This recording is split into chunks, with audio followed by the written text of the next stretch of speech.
this, but I do believe that there is one time in your life that you are dropped off right in a place where God's going to give you your next miracle. Y'all miss that.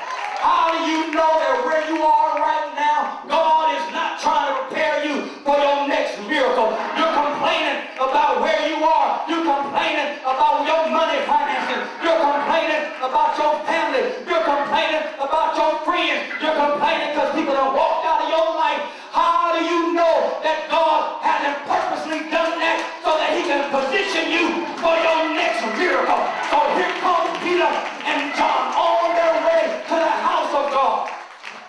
The man that's born crippled was laying in front of the temple. He's begging for money. Watch this. Frustration has caused him to stop asking for prayer. Frustration has caused him to stop looking for a miracle. But here comes Peter and John. He said, can you give me some money? Peter and John said, silver and gold have I none. Watch this. But such as I have. I come to tell somebody, you might not have a whole lot of money. God ain't helping me. Might not have the best car to drive in. But silver and gold have I none. But such as I have. Want to tell somebody, ask somebody a question. What do you have in your house? I still got some joy left in my house.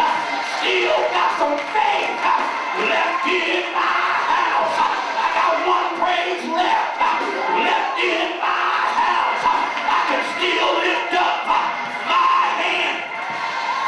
Don't have no money, but I got one praise to give. Don't have a lot of friends, but I got one more praise to give. Don't have a good car, but I got one more praise to give. Don't have the best health, but I got one more praise to give.